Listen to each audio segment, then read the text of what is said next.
Yeah. There we go. Hello! Okay, so welcome back to the Harbour Casting Desk here in Australia. Down Under, it was great to hear from some of the players there. Just a bit of personality. I actually hear that, well, Kira himself was saying it's great to be in the land of kangaroos, and I actually believe Kira is actually named after the character from Death Note, and I hear he actually has a Death Note. So I actually want to see if he actually has that on stage and just write something in Champion State. We just see the enemy mid lane and just keel over. That would be probably against a lot of rules if that was the case. But honestly, this team is a little different from a lot of the other teams that we have, because they alluded to it. 4 members of this team are either on hard random or were on hard random altogether at the same time. So when we come to the communication issues that we've talked about for other teams, that in theory shouldn't be as much of a problem for this team. The jungler is the one that is different, so it is still objective based. Could cause a problem in that area, but certainly could be a big boon to the strength of the Star Ladder team. Yeah, the synergy should be up there, and at least for me, and you at least, Stress, this brings me back in the day that we used to cast Star Ladder. Yes. So I recognize some of these names for sure.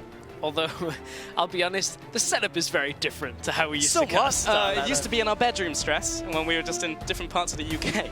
But yes, Azia, Tam Kench, and Jax will be the first couple of bands coming out. Damagica and Damonko, 2 of the names that I do recognize from back in the days of Star Ladder, where these teams do hail from. Dr. Mundo will be the following band coming in from that CIS team. We're just waiting on the last band, which will be Lulu, coming in from the Latin American All-Stars. Old school, so locking down any kind of, attempt at one Cogmore comp that we saw earlier. I think it was Yamato that was talking about perhaps pairing those 2 together again. So not going to be an option here. What's available? Elise is up. That has been high priority. Kindred now banned away means Callista is up. We've also got the Rek'Sai that is up, and hell, Soraka's up as well if people really want to go for that. I'm waiting. I want to be proved internally wrong by a good Soraka play. Well, 2 out of 3 games have featured a Soraka in bans or picks so far in those bans. Waiting on that first pick, what will be the priority? Because we saw the priority being Rek'Sai in the last game. Yeah. And that threw me through a bit of a loop when there's so much available. Misfortune's up as well. That was one of the other first picks that we have seen. Yeah. So there are a lot of strong picks on 5.22. Expecting to see some Aurelia. We've seen a lot of Shen that is available as well. Honestly, this is kind of one of those kind of reach in and pull a mystery champion out, and that is not a champion I was expecting to be first picked. Alistair in the support role as the first pick is something that is completely not first pick priority in my mind. Yeah. I mean, it's great as an engage tool, it's great as a tank-based support, but the game has started to move a little bit away from that. We've started to see, a lot of priority on other support champions, and I don't know. I don't know. Difficult to kill, though. That is one thing. With the changes to Last Whisper, difficult to kill. Yeah, very true. I do want to see what the first 2 picks are from the Star team, which Graves is currently being hovered. Would love to see some Graves and cast some of that. End of the line does some pretty crazy damage. If you step near a wall or any piece of terrain, you are going to lose most of your health bar. Elise is also being hovered over, as you mentioned, was that pick that has been prioritized so much during the day so far, and those will indeed be the first 2 picks. Now, we are seeing Graves not just in the AD carry role. No, we've seen him in jungle in a lot of solo queue games, but I think it was in the HCC Ascension tournament, saw Graves up in the top lane. And I think we've seen it in a couple of Chinese tournaments as well. So there's been a lot of different spots. I actually think AD carry may be one of his least favorable roles, just because of how the passive works with the shotgun shells that can't pass through minions. So it makes last hitting very difficult because you have to push forward, and especially into a champion like Alistair, the short attack range plus stepping forward means we shouldn't see Graves in the AD carry role. Yeah, he gets outranged by every other AD carry, and Alistair can literally just headbutt him away and you're never going to get to CS. So we're waiting on the next 2 picks coming in from the Latin America team. Just depends where they want to sit. Vayne has been locked in for certain, and the Evelyn once again, so we're seeing that coming out onto the Rift. And Vayne, there is this new build where you go for the rapid fire cannon and the static shift, and it is absolutely mental. It gives you the extra range and the crit, and you literally just max over bolts and you just shoot people and they die. And yeah, That's pretty much it. We'll see if we see that. I hope we do. I'm so hyped. Honestly, how does that build affect Vayne when it comes to... Normally she's a very late game champion, need good few items. Is that kind of the spike when you get pretty much those spike at 2 items. Okay, that's interesting. I wonder how that interaction is going to go now, because she has a lot of peel on this with the Alistair and the flank potential to start a fight from the Evelyn setup here already for the LATAM team. Oh, yes, I'm so happy to see a Brand, because this is one of the champions where some of the mastery changes are insanely good on. Brand has enough burn as it is on his passive. Then you take Deathfire Touch, and you take a Corrupting Potion. It means that you end up burning your opponent for about 8 seconds after an ability hits. Yo, Dog, I heard you like dots. Let's have some dots with your dots, and that's Brand. Support. It could be support, and probably will be support, actually, looking at this lineup. And Brand support is so infuriating to play against, because if you don't have extra movement speed, if you don't have that from like masteries, or you don't have that from boots, then you pretty much can't dodge a well-placed Pillar of Flame. You are going to take damage, and you are going to take a lot of it. I wonder what he's going to start as well. Will he just go straight for the Corrupting Potion? I mean, from the support role, I don't think so. I think that's a little, well, far too risky, if I'm being honest. That basically says I'm going to win the lane at level 1, and you're going to have to take heal, and you're going to use all of your mana, and I hope that's enough to control the lane from there, because Vayne and Alistair are just going to kind of end up next to each other. So I don't think you do that, Pulse, if I'm being quite honest. I mean, you say you wouldn't do that, but I would. You would. Riven has been locked in, ladies and gentlemen. That makes me and Pastry Time very happy as two dedicated Riven mains. And Rumble has also been locked in. So I want to see what Star do to respond to this one. They are hovering over. The Croc has been very good, as Marin has brought that into the fray. But going to talk more about the Riven and Rumble. Where are they going to slot? Because both of them can literally go top or mid. I mean, it's Riven likely into Kassadin right now. Yeah. That's the matchup I would assume, which in the laning phase, Kassadin tends not to struggle anymore in the laning phase, but if you put an AD carry, an AD champion like Riven in the middle lane who can get on top of the Kassadin in the laning phase, punish him for his shield only being magic damage, that is a potential matchup that could snowball away from them. And if Fiora gets picked up, that's actually... I mean, I would still expect the Riven to go mid, but that's another matchup that the Riven is favorable one for. So if we end up in a crazy lane swap scenario, that's 2 potential good matchups for the LATAM team. I mean, the Fiora-Riven matchup is very fun to watch. Yeah. It's very much a skill matchup. I think Riven has a small edge, but you look at Fiora and it's literally just timing the riposte with any of the 2 CCs that Riven has. And that is basically that matchup. Everyone's going to swap around, so we're going to see which player is going to pick what. But Seiya... looks like he's going to be picking the Riven for now. They have until around 20 seconds before they can fully lock in their picks, but these are 2 exciting comps to watch. And it's Graves AD carry into an Alistair. I feel like it's already difficult enough not to disrespect the Alistair Flash Pulverize coming out. I guess the Brand does now allow them to harass from a significant amount of range, so I'm looking forward to seeing that. But both teams, very short range, a clear focus on the top side of the map from the LATAM team onto enclosed space team fights. You look at a Riven, you look at a Rumble, they want to fight in very small areas where you can get maximum damage coming from your abilities with an Evelyn flank. On the other side, for the Star Ladder team, you got Fiora looking to duel, looking to 1v1 for as long as possible, and the Kassadin that, in theory, could get out of control pretty quickly. But there's a lot of champions in this game that can get out of control. Yes. The Graves, for one. Vayne as well will snowball out of control. If she gets a couple kills, Riven is literally the queen of doing so, at least in solo queue. Kassadin, as you mentioned. Fiora, we've seen that multiple times in World, and even Rumble to some extent. You'll get those 2 items, those 2 spell pen items, and you just go to town. So we're going to see an extremely explosive mid-game.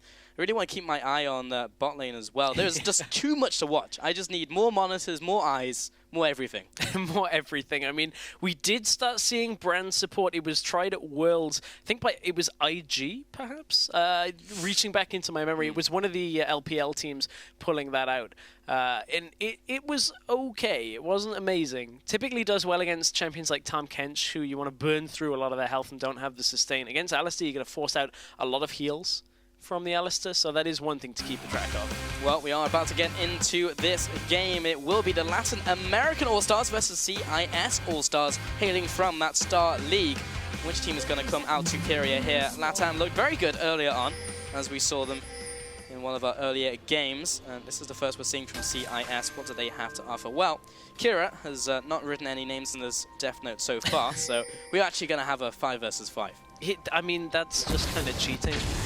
Is it really? I mean, that's like, to be honest, you know when you watch anime and stuff like that, Yeah. and that's like the final move, because you don't want to use that right at the beginning, otherwise there's no point in doing the anime, like the whole show. You know, that's why they had to charge up on Dragon Ball Z. But nevertheless, Like maybe 15 we'll get to episodes. that point if the Star Ladder teams start falling behind. But one thing that we were discussing earlier, actually during the first LATAM match, that we were in the cast room just talking about the way that Thiak builds on Evelyn.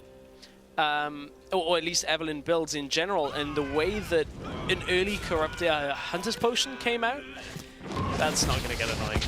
Early Hunter's Potion came out just to sustain around the jungle and look to counter gank and gank efficiently. I wonder whether we'll see that again in this game from Thiak.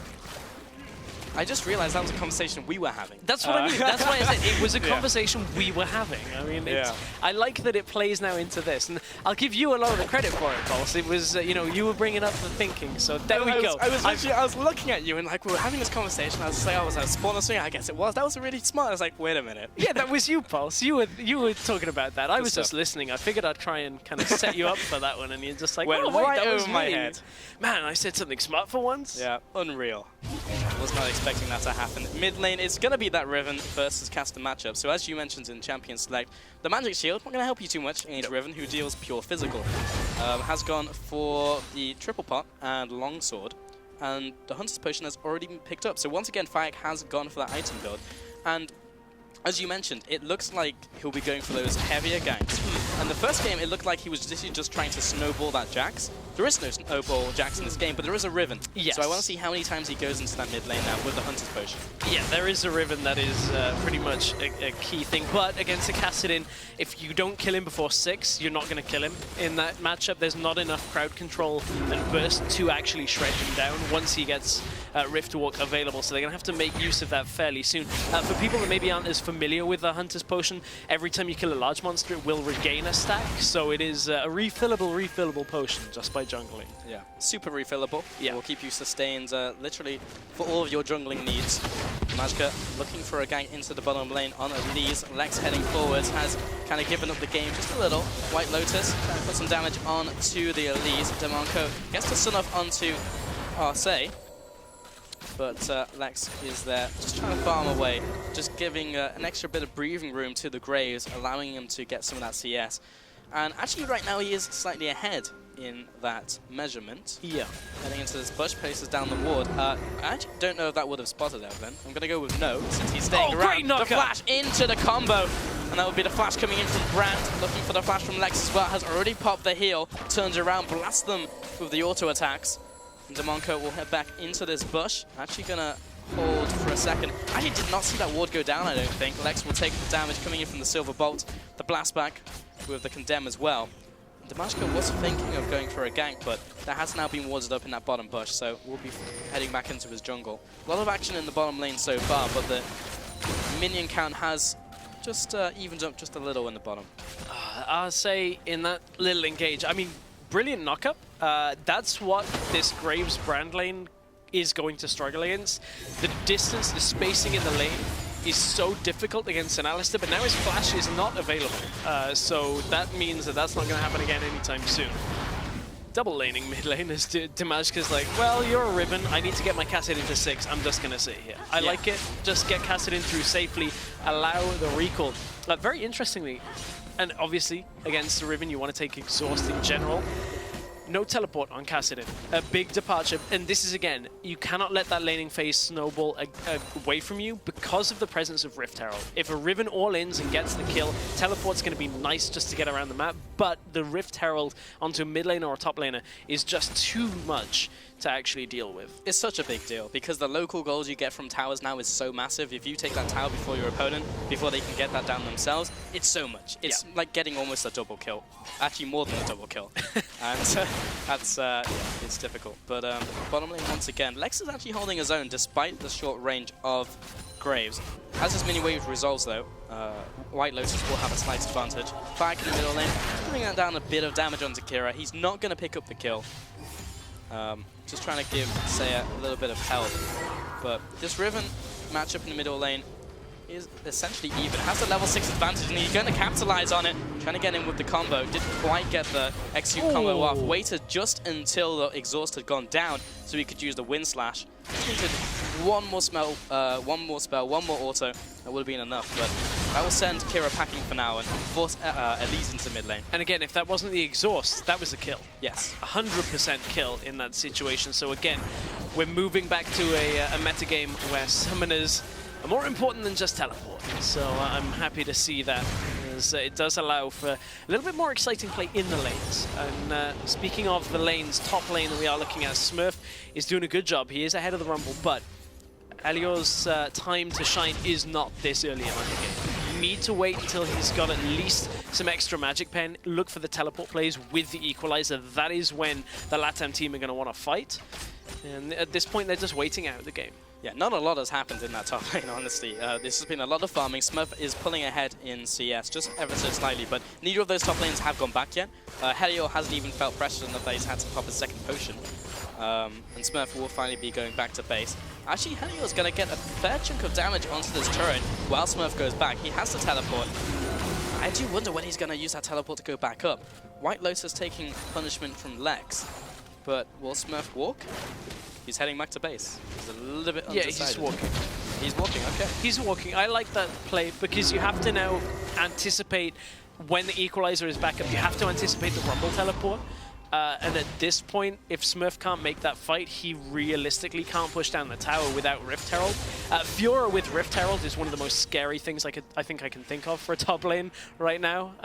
If a Rift Herald goes on Smurf fairly early on, Rumble is going to have to just go and affect the map in other ways. Can't really afford to just sit there. But the StarLadder team right now are comfortable in where they are. Lex managed to regroup a bit of the CS lead that was building on White Lotus's side, mainly because Lex is just unable to get some of the range minions when the melee minions are still alive. You can see he will use the Q, just blast off the side ones, but has to forego some of the other CS just because it's too dangerous to farm. The interesting thing is this game is made up of champion picks, which are probably the most aggressive we've seen today, and yet we haven't had first blood yet. Yeah. It's 8 minutes into the game. But, I mean, Seiya tried to in the mid lane, but we should be getting kills very shortly. Like, all these champions are made literally just to blow up someone on the opposing team.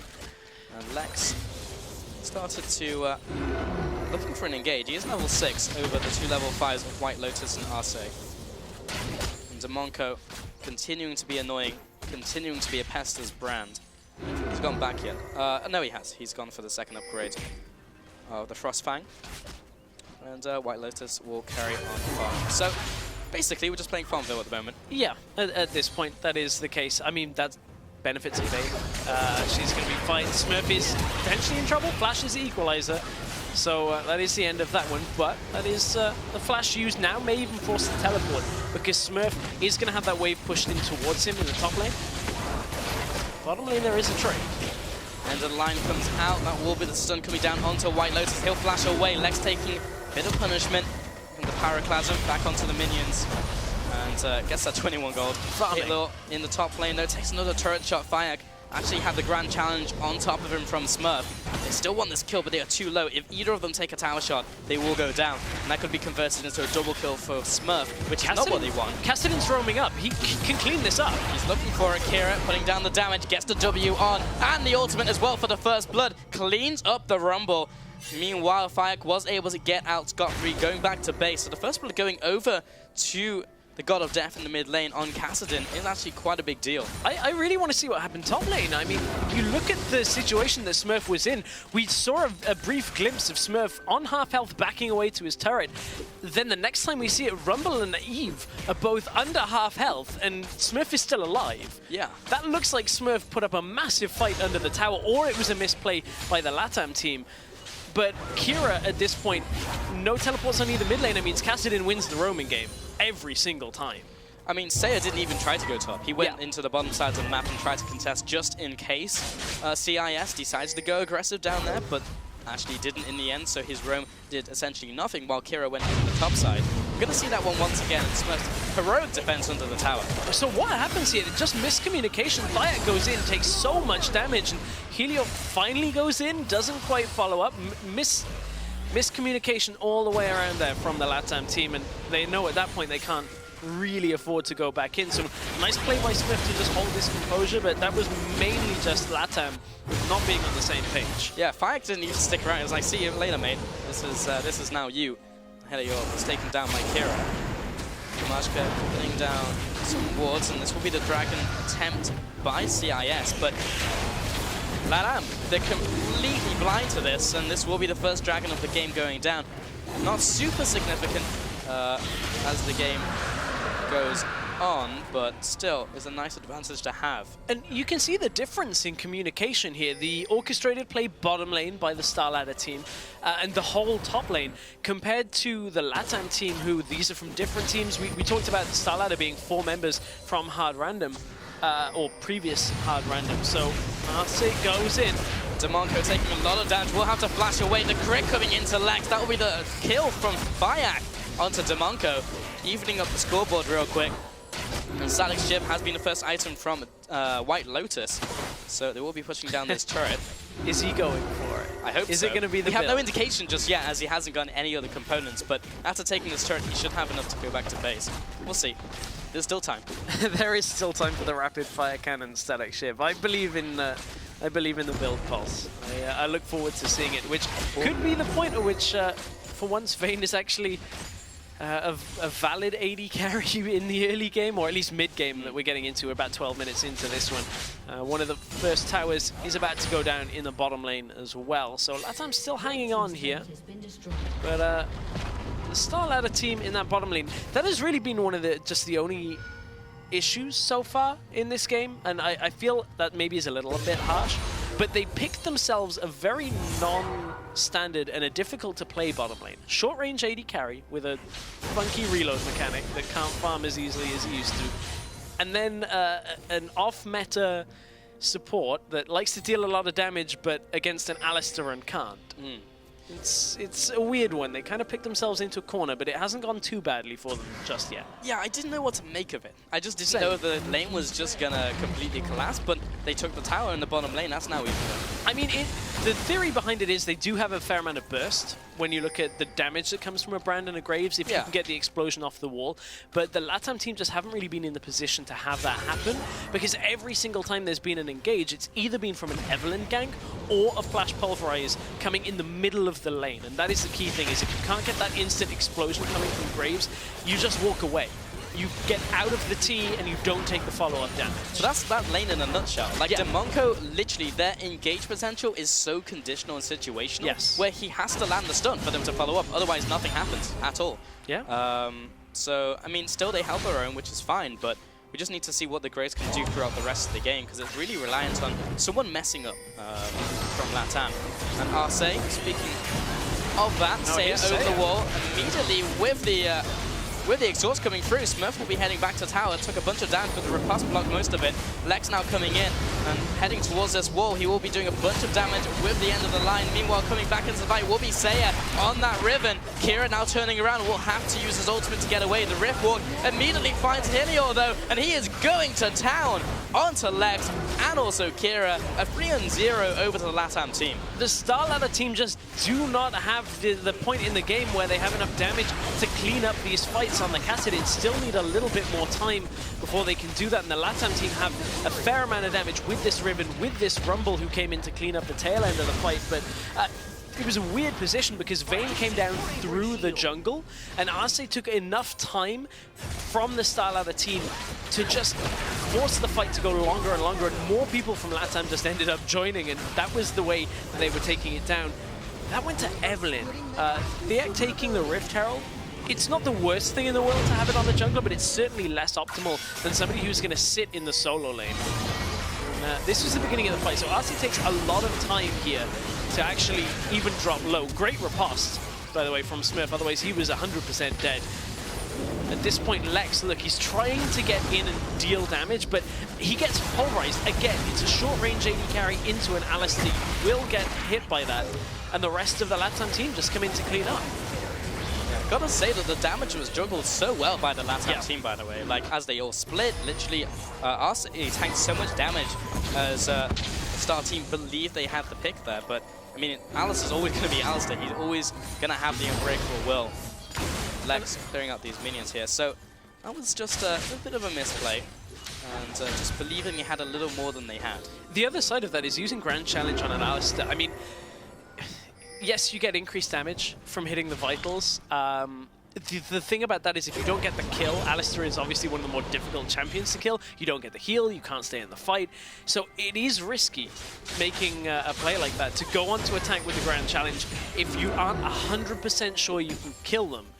And that is what happened there, and StarLadder's just kind of team fight fell apart. As soon as Smurf had to back away, it's a massive amount of damage, not in the fight. If you rewind as well and had the Grand Challenge on either Saya or Helio in that fight, would have been way different. Yeah. Literally would have been enough damage to make that happen. DeMarco drops low, the immediate engage, and he just disappears off the map. Smurf comes into the fight, teleports in, but just a couple seconds too late. I gotta say, from the top lane, remember now that the teleport is half a second slower. Yeah. It's now up to 4 seconds, and that can throw off the top lanes just a little. And the ultimate comes in, the equalizer comes out, and that's so much damage. The first kill goes onto Smurf, and the rest of CIS are having to run back into their base even. It's 17 minutes, and LATAM are just pushing into the top lane. You know what? I want to go back in time to Champ Select. First pick, Alistair. I wasn't sold on it. I am now. Yeah. I'll say is Alistair is on point this game. All of the dives are landing. The flash pulverizers are landing on multiple people.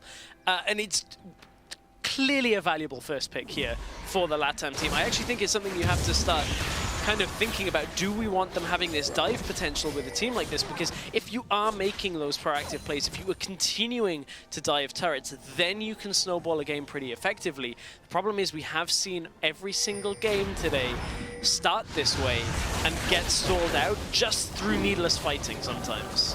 We'll see if LATAM will correct some of those mistakes that have been made so far. Fire! The damage coming in from Kira. He wants blood. He has the Rod of Ages as well. And it's these kind of plays that stall the game.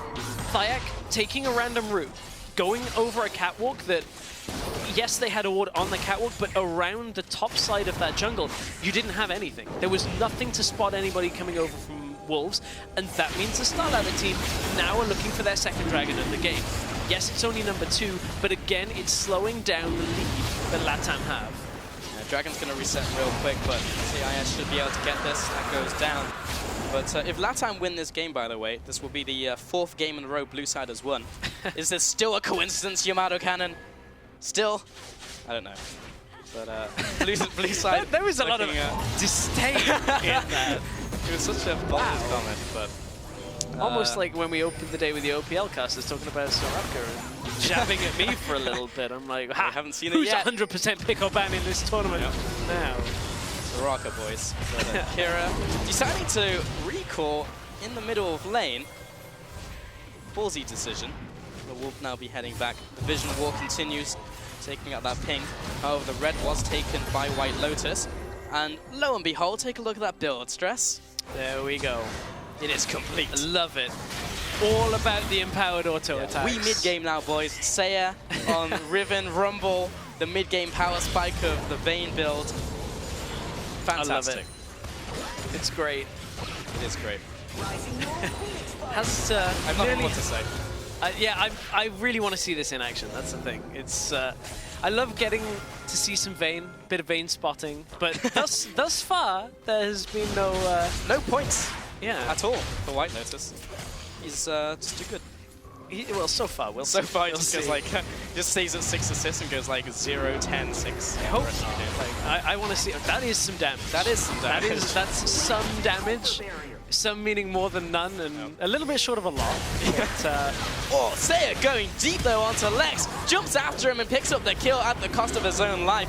Probably worth it. Was a flashy play. We'll give him that. White Lotus almost caught out by the cocoon, but Sidesteps just in time. Arcee taking a bit of damage in from Smurf as he comes in from the sidelines. Level 11 has that tier 2 ultimate. DamageK will have to head on back. Fayek jumps into the fray, but he should be going down here as Smurf jumps after him. He doesn't even get the kill, and he picks up that one. Helior now jumping onto DamageK, and this will be a 5-for-1 over to LATAM. Great fight out of LATAM again. The equalizer just cutting off the escape path right up to the base of the tower. And you can see White Lotus, as soon as he can get those empowered auto attacks off, there's a big spike of damage. Then the Silver Bolts proc comes through as well. Really nice play and a great adaptive build onto a Vayne. I really like seeing this kind of adaptation with the preseason. Yeah, there's so much damage, that empowered auto as well, so long range. You can, if that comes up in the middle of your combo, it's just like you get your third proc. If it's at the start, you just start running after them. Like, it's just so good. Rapid Fire Cannon is one of my favorite preseason items because there are so many dumb champions that it works on. Yeah. I mean, Twisted Fate is kind of one of the more standard ones now that we're seeing. You build on hit Twisted Fate. This was 522, by the way. I don't really think it's as effective on 523 with some of the changes we saw to Guinsoo's, but that's one champion I like it on. It also works on Hecarim, by the way, and Rengar. So probably the most disgusting one. I hope we haven't ruined solo queue. I think it was Rusty and some of the OPL guys that were telling us about Rengar, so I look forward to trying that out. But certainly on Vayne, that's an interesting one, where who normally is a short range AD carry, she becomes a normal range AD carry. Yeah. It's great. And that makes her very strong. Yeah, but man, Rengar, that is literally the stuff of nightmares. I believe it goes up to 850 range, which is, for context, 8.5 Teemos. How is that context false? It is for me. I literally think in terms of Teemos. That's because you're about the same size. Well, yeah, but so are you. I didn't say anything about me, but Kira has been caught. He has been caught. White Lotus is chasing after. Does not get the third proc of the Silver Bolts there. And these teams literally just going back, farming, and then they just go all in. Like, this is literally how this game is going. It's how the last 4 games have been. Kira's going in. Oh, White Lotus is dropping low. He'll get out of there, but meanwhile, Smurf is facing off against Saya. Gets the better of him in this one. The Grand Challenge heal comes out. He is not going down in a hurry. Helior, great ultimate. Will be able to pick up the kill though onto Lex. The answer is a yes. Picks up that one, still running for his life though. Smurf in the one-on-one with Fayek. Fayek comes out ahead, and Kira is looking to chase down this Rumble.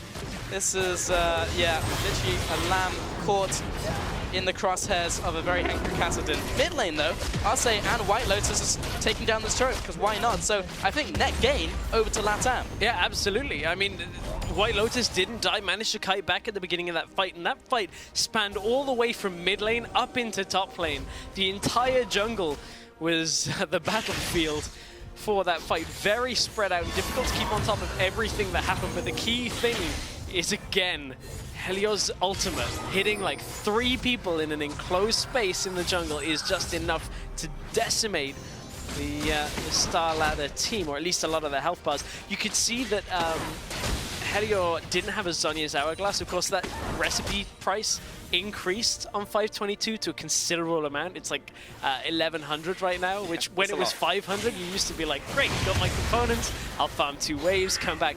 This time he didn't have it yet. Was still waiting on that, and he actually probably would have gotten a triple kill had he had the Zhonyas. That was a big AP item change that you just see reflected in the gameplay. And he has now picked up the Zhonyas, yes. So in the next fight we should be in better shape, for Kira at least. Actually haven't paid too much attention to the rest of the build so far in this game. Lex has picked up the Essence Reaver, pretty much the item of choice for kind of castery AD carries coming into this patch. Tracker's Knife as well, picked up by DamageK. Great for the early game, and kind of just a nice replacement in general to the Sightstone, so you can actually just place down a couple of wards. I have the Equinox, new item, picked up by Arcee in the bottom lane. And I have to also question how well the brand pick has been working out, because we've seen a bunch of damage being done. I would like to see the damage grass stats in this game as well.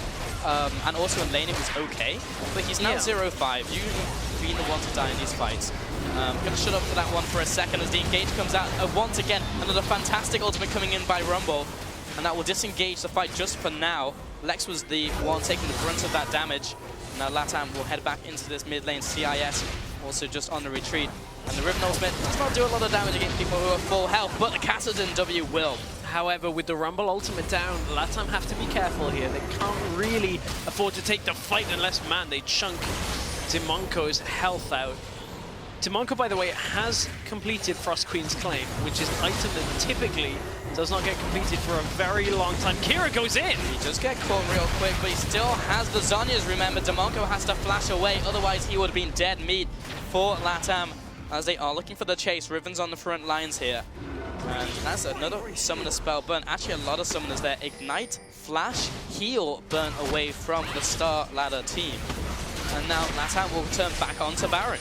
This brand support just isn't working. You've admitted defeat by picking up a Giant's Belt on top of it. Frost Queens was just used. They're going to try and engage. Oh, Helio just caught in enemy lines, and now Kira jumps in as well, but he has gone into the Zhonya's. Smurf jumping into the back lines. He'll have to flash away as well. Kira looking for the assassinate onto Alistair, but fortunately he has the ultimate up, but there's the grand challenge and the heal. Everyone from the Star Ladder team will pile into the heal just to allow them to be a little bit healthier for this chase. Demonco looking for the stun. The jump back in from Seiya does not quite connect onto the right target. Wind Slash comes out, but a first kill onto Vayne. A shutdown comes out, and this has quickly turned into a bloodbath. And CIS come out dominatingly ahead. 5-1 in that trade, and Helio just caught with his pants down. It's again another example of a team not being prepared to fight. The Rumble Ultimate was still not available at the onset of that fight. They turned back to the Baron buff thinking they've deterred the Star Ladder team for just enough, and the LATAM team,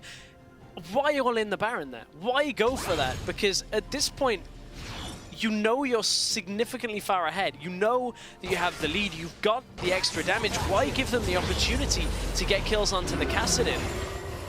Very strange. And what was Helio doing up on the platform in the jungle? I'm a little bit surprised. He died before he even managed to get his Zhonya's off. So he was just way caught out.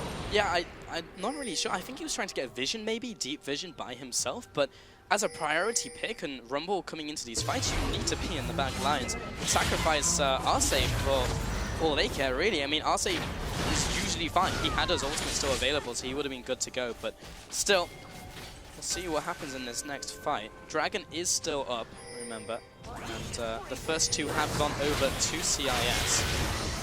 This Scuttle Crab will go down, and it seems like preparing for another fight once again. Demonco is going to utilize that Giant Spell going towards Arale's Crystal Scepter, which is standard, but Giant Spell first was basically saying, well, I don't do damage, so I'm going to continue to not do damage, and then I'll get damage with the needlessly large rod, and just hope I can burn enough people to enough and land those stuns. He is only level 10, though. He is hurting quite a lot. Alistair level 12 right now. And that pretty much the position results in a dragon going to LATAM. That is the first dragon of the game. It's going to slow down the ability for Star Ladder to look for a 5-dragon spike, which we saw in our last game pretty much turn things on its head. Yes. I mean, that game was literally just rotating all over the place. Like, you couldn't really just tell who was going to win that game until that smite came out. Fantastic steal coming in. But Damashka will be the only one clearing out the Baron wards. Taking the Scuttler is also quite a big deal, as the fight could erupt at any moment around this area. I'd like to talk a little bit about trinkets as well, because just in general, the blue trinket right now is really quite good. Places down a ward at the target location from long range. Doesn't disappear until attacked as well, so literally infinite if no one catches the ward sighting. So super good. We're seeing most teams pick up 2. Yes. In this game, we're only seeing 1 coming in from Star Ladder team. Smurf potentially caught out here. Arce on the front lines trying to get in range as the Iron Solari coming out, but it's not quite enough. 2 kills over to the LATAM team. Just in a pick, Smurf and Demonco, quite a big deal heading into this fight. Kira will try to turn around, get an exit kill. Kira have to jump away, still has the Zhonya's Hourglass, but there's no one to go into Zhonya's right here. Elise may be going down, and that Spider does get fried, and the shutdown goes over to White Lotus. There's so much damage behind the LATAM team. Oh!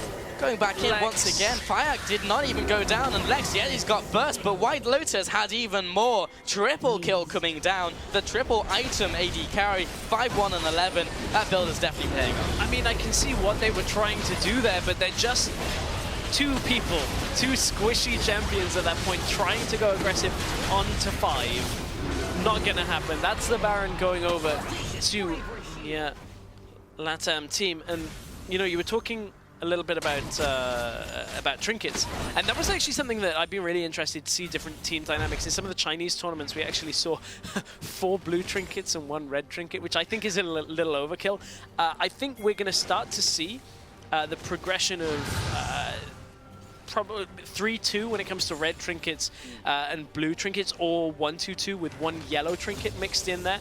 And the reason I think that is it's highly dependent on what your jungler has gone for. Do you have trackers? Do you have sightstone? If you don't have an option for another ward, that's when the number of yellow trinkets goes up, because there are no green wards to be purchased anymore. And that is where I think we're going to see the biggest disparity is it's highly jungler dependent. Okay, we'll see if that theory rings true, as we have a lot of games to go. This is only day 1 of the IWCA. Still have another 3 days to go after this one. Still a bunch of games today as well. The 1v1 tournament will resume later. And CIS are just hunkering down in their base, just trying to wait for the oncoming storm, which is Vayne, which is dealing a lot of damage right now. Also has a Quicksilver Sash, so it's going to be so hard to pin down. I mean, LATAM have problems pushing up to the turret unless they dive, which is kind of risky. Rumble comes out, there goes the turret. That's enough to push through. That is the play that they needed, but now they've got to get this inhibitor and back away. Yeah, the turret is broken, the inhibitor goes down. This will be enough for LATAM for now. They'll back off. Do have that Baron buff and will rotate towards the mid lane. But they can siege those turrets fairly effectively. Okay, you have a Vayne, and before this patch, usually you say, well, Vayne isn't able to siege very well, but when she has rapid fire cannon, actually sieges fairly well. And when she has Baron minions. Kind of like the flowchart for this whole sieging situation for LATAM is, do we have Rumble ult? And Alistar ult, kind of in with that. Do we have Baron buff? If any of these, or both, are yes, siege and dive. If not, don't do it, back away, prepare for other objectives. That's pretty much the LATAM flowchart. Yeah, the flowchart. But Theak steps up, not too much damage put onto him. Ooh, Kira, that was not worth for that trade. That was not a lot of damage. I will say that much. Doesn't have a Void Staff yet, doesn't even have the death cap, so the amount of AP he has right now is not a whole lot. Not usually seeing a lot of Rod of Ages either, just because of the length of games, but we've seen the games today going fairly long, or at least long enough for them to stack up and be really valuable. Helior just gets CC'd up here. Fayak from the sidelines though, looking for the flank. Arce on the front lines, has the ultimate available. Fayak has the grand challenge on top of him, and Smurf wants him, but he's instantly exhausted, down and taken out. Arce still right there, tanking up for his team. Helior jumps forwards onto Damonco. Not sure if the flash was worth it for the support, but Seiya, CC'd underneath this turret, will be jumping away, cleanses out of that one, and the repel comes up. Damajka's still alive, but Kira needs to try and get out of here. He goes down though to Fayak, and man, Starladder, they are just bleeding out in this game. The 2 big carries are down.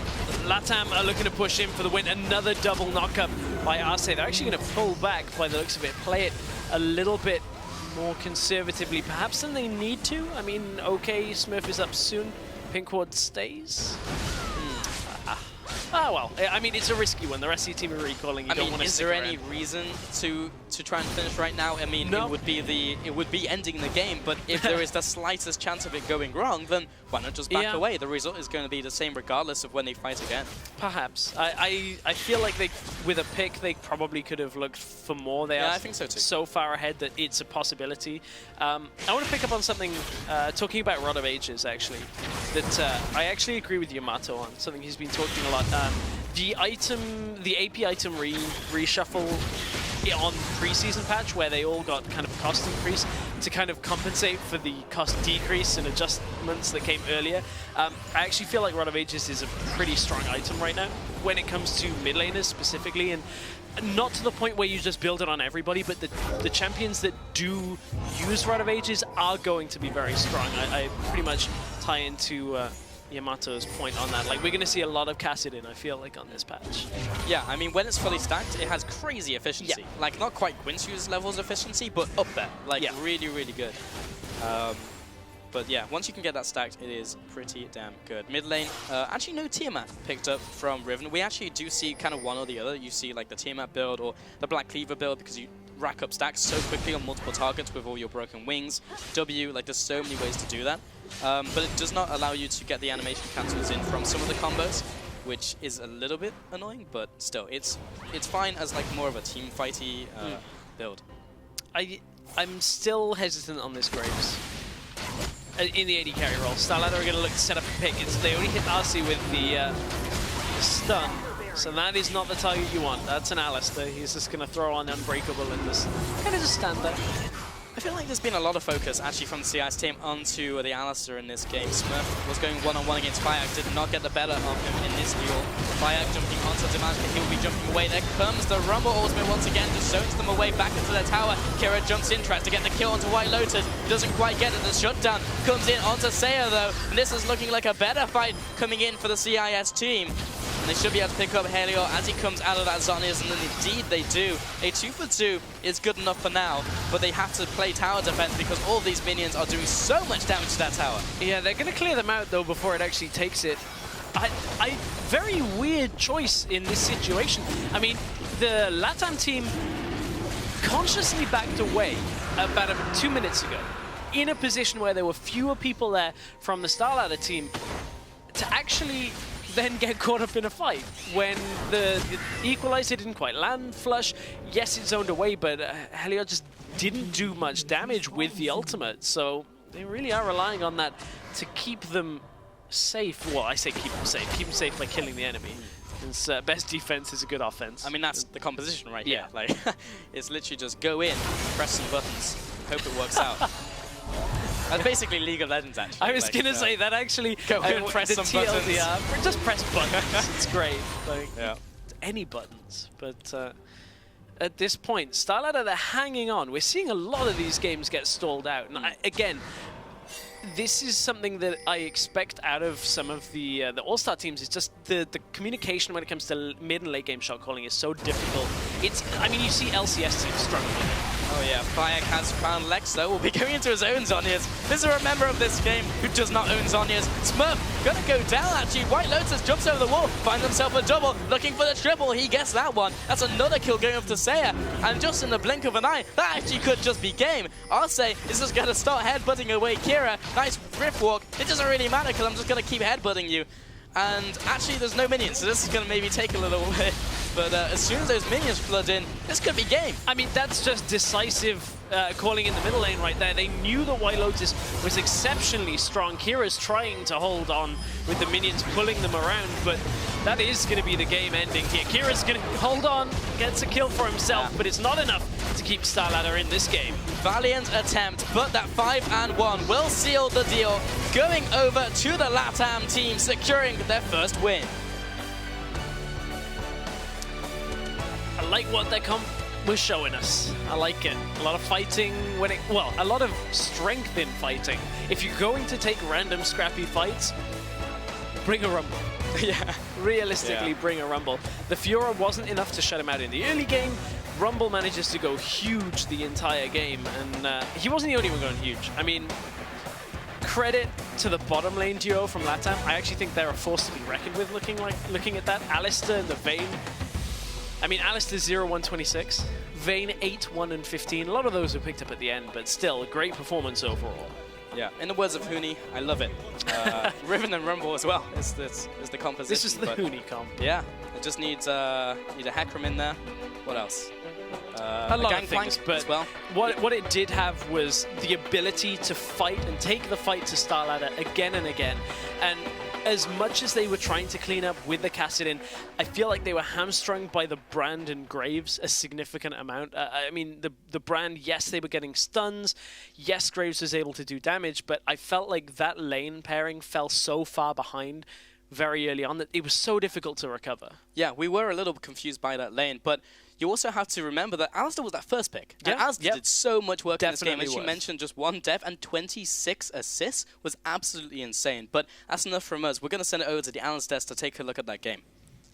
Well, thank you very much, guys. We did say after the Brazil game, LATAM was going to have to regroup and work on it a little bit, but they just looked incredibly impressive, and you especially were really enjoying the way they played this game. Yeah, for sure. Like, I want to start off, like, at the beginning, right? In the pick and back. That is usually a good plan. And we had the Kassadin Rivet interaction. And Kira here, he wrote the wrong name in his death note, for those who watch anime at least.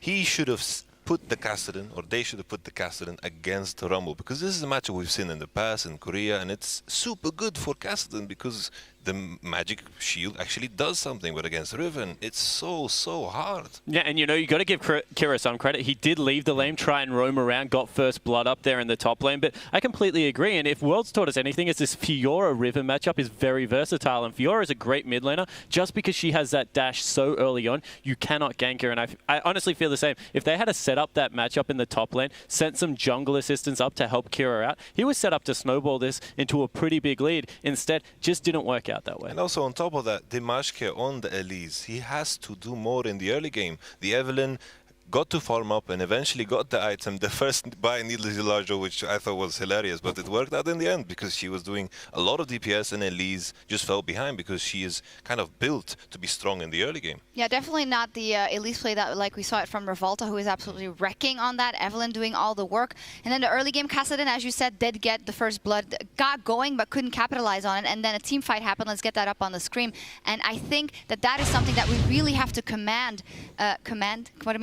That's what I meant. LATAM for is the way they play these fights, and they're so scrappy, Pastry Time. Yeah, I agree. And this replay was just awesome when I watched it live. So this starts out very well, actually, for the CIS team here. We're going to roll the replay out now. And just watch what Smurf does here. He's going to get CC'd. Kira's now chasing down. RC, not the best target, but they'll be okay. Saya jumps in, instant exhaust. Stun parries the wind slash and tries to flash away. And Sia, he's got no ulti. You'd expect the Riven not to do anything, but he knows he's still got enough range. He's going to go back in because his team's here and watch his 3-man knock up. Pulverize, 3-man knock up, and then there's plenty of DPS everywhere. Even flashes out at the end. They chase down who they can, they get their kills, and this was how they played all of their fights. Get aggressive, start the fights, and White Lotus cleans up. I think the most impressive thing that Latin America has shown is their coordination in fights. Same thing in the game against Brazil. The Lissandra engages. They are so coordinated, which is super impressive. Yeah, that's what I was actually going to say that they're doing really well. Their mid laner, like big cojones. He will jump in and like completely smash people. He was doing it on the Lissandra. This time on the Riven, even without cooldowns, he just always wants to brawl these guys. Bit more of a suitable champion, I think, on Riven. Lissandra was like, yeah, you're trying to be more of a control mage, but impressed by both these players. Kira did have his moments here as well, but CS just played so well the 2 games we've seen him. Serious cojones indeed. Well, what is also very impressive to me from LATAM, as we said from Brazil a couple of times, and they admitted themselves, yeah, we need to work on our decision-making and ending. When they got that 4 versus 0 or 3 versus 0 in that fight, they kept going. They pushed all the lanes. They kept pushing that fight. There were some problems in the end, but I am quite impressed by Latin America for maybe the entire tournament, although it have only been a couple of games. Yeah, so far. I think what it's shown is that when they get ahead in lanes and they get that advantage, they're really willing to push it, right? These aren't people that are going to back away. And the turret dive in the mid lane definitely showed that, they were able to get the equalizer down in the bottom lane and then rotate it straight away into the mid lane and just try and capitalize as much as possible. I think the biggest difference I saw between this game and the previous game was their understanding of which AD carry they're supposed to pick. I feel Vayne into this matchup is perfect because the only thing that can happen is Brand catching someone in the stun. Okay, Grace can do something. Otherwise, he does kind of nothing. Because in the previous game against Brazil, there was MF, and she is super strong, and I don't think you should give it up. Yeah, 100%. And I think the other thing that we learned from this is maybe that the CIS region hasn't spent as long practicing on the patch because some of their item builds were really wonky. I'm going to point towards the Elise one that had a Frozen Fist in there without any armor. Go towards the Graves one as well. Generally, you want to go double BF sword item with your Essence Reaver into an Infinity Edge to get the cooldown reduction in there, but just was not putting out the damage he needed to. Looking like they're already playing Ultimate Bravery, and they're up actually next. Good segue there. And yeah, on the other side, the Rapid Fire Cannon Static Shift build that we heard Pulse talk about at the top of the cast, that's a very 5.22 build. On White Lotus, he made it work. Not only did he play well with his carry and his items, but the way he plays just kind of suits his team. It's so aggressive. Yeah, and let's dig into that build and what it gives Vayne. It gives her 80% crit when she hits the Infinity Edge. It means that you can transition your lifesteal item into the QSS and the Mercurial Scimitar. And on top of that, double passives from the Static Shiv as well as a cannon just means that with the ultimate, because of all the bonus AD you get from that, you don't have a weak part of the game. It really smooths out a power curve. Yeah. Well, we'll see CIS has some work to do, and LATAM looking very, very strong in their second game here. We're going to take a quick break, but when we come back, it's time for Ultimate Bravery and South America versus Europe in that one. So don't go anywhere. It's going to be dope.